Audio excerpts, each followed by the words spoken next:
Question number 1. Which is the second highest civilian honor in India? ভাৰতৰ দ্বিতীয় সৰ্বোচ্চ সামৰিক সন্মান কোনটো? শুদ্ধ অপশ্যন হ'ব option C Padma Vibhushan. Question number 2. Which amendment reduced the voting age from 21 years to 18 years? কোন সংশোধনীয়ে ভোটদানৰ বয়স 21 বছৰৰ পৰা 18 বছৰলৈ হ্ৰাস কৰিছে? শুদ্ধ অপশ্যন হ'ব অপশ্যন বি 61st amendment অৰ্থাৎ 61তম সংশোধনীয়ে ভোটদানৰ বয়স 21ৰ পৰা 18লৈ হ্ৰাস কৰিছে। Question number 3. Who wins the Sahitya Academy Award 2023 in Assamese language? অসমীয়া ভাষাত কোনে 2023 বৰ্ষৰ সাহিত্য একাডেমী বঁটা লাভ কৰিছে? শুদ্ধ অপশ্যন হ'ব অপশ্যন বি প্ৰণৱজ্যোতি ডেকা। প্ৰণৱজ্যোতি ডেকাই শ্ৰেষ্ঠ গল্প নামৰ গ্ৰন্থখনৰ বাবে 2023 বৰ্ষৰ সাহিত্য একাডেমী বঁটা লাভ কৰিছে। Question number 4. Which revolt of Assam is also known as the Jallianwala Bagh Massacre of Assam?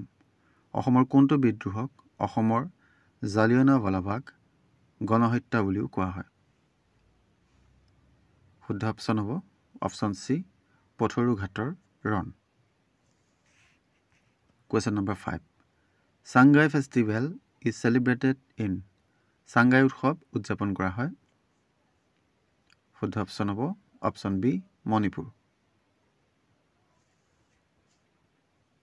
Question number 6.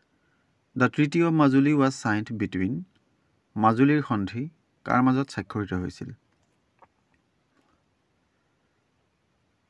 শুদ্ধ অপশ্যন হ'ব অপশ্যন বি আহোম আৰু কোচ।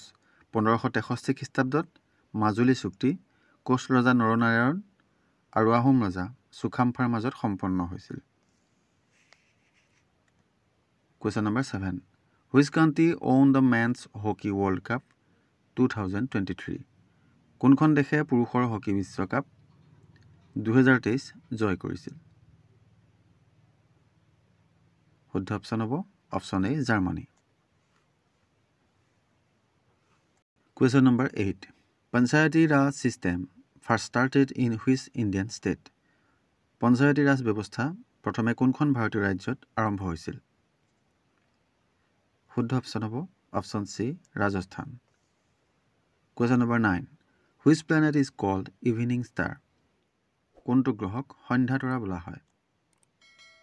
শুদ্ধ অপশ্যন হ'ব অপশ্যন ডি ভেনাছ বা শুক্ৰ। Question number 10. Where is the headquarters of UNESCO? ইউনেস্কোৰ মুখ্য কাৰ্যালয় ক'ত আছে? শুদ্ধ অপশ্যন হ'ব অপশ্যন চি ফ্ৰান্সৰ পেৰিছত আছে। Question number 11. Who was the last king of Burman dynasty? Barman ৰাজবংশৰ অন্তিম ৰজা কোন আছিল? শুদ্ধ অপশ্যন হ'ব option D Bhaskar Barman. Question number 12. Which district of Assam has the highest forest covered area? অসমৰ কোনখন জিলাত সৰ্বাধিক বনাঞ্চল আছে? শুদ্ধ অপশ্যন হ'ব option B Dima Hasao. Question number 13. Where is the Netaji Subhash Chandra Bose International Airport located? Netaji Subhash Chandra Basu আন্তঃৰাষ্ট্ৰীয় বিমানবন্দৰ ক'ত অৱস্থিত? শুদ্ধ অপশ্যন হ'ব option C Kolkata. Question number 14. Moorland National Park is located in which state? Moorland ৰাষ্ট্ৰীয় উদ্যান কোনখন ৰাজ্যত অৱস্থিত? শুদ্ধ অপশ্যন হ'ব option C Mizoram. Question number 15. During whose reign did Fahian come to India? কাৰ ৰাজত্বকালত ফাহিয়েন ভাৰতলৈ আহিছিল? শুদ্ধ অপশ্যন হ'ব অপশ্যন চি দ্বিতীয় Chandragupta. Question number 16. What is the world's largest river by water volume? পানীৰ পৰিমাণ অনুসৰি পৃথিৱীৰ সৰ্ববৃহৎ নদী কি? শুদ্ধ অপশ্যন হ'ব option B Amazon. Question number 17 earth day is celebrated on ধৰিত্ৰী দিৱস পালন কৰা হয়। শুদ্ধ অপশ্যন হ'ব অপশ্যন ডি 22 এপ্ৰিল। 22 এপ্ৰিলত ধৰিত্ৰী দিৱস বা পৃথিৱী দিৱস বা বসুধা দিৱস পালন কৰা হয়। Question number 18 which country is called the land of midnight sun? কোনখন দেশক মাজৰাতিৰ সূৰ্যৰ দেশ বুলি কোৱা হয়? শুদ্ধ অপশ্যন হ'ব option C Norway. Question number 19 Dandiya is a popular dance of which state? Dandiya কোন ৰাজ্যৰ জনপ্ৰিয় নৃত্য? শুদ্ধ অপশ্যন হ'ব অপশ্যন বি গুজৰাট।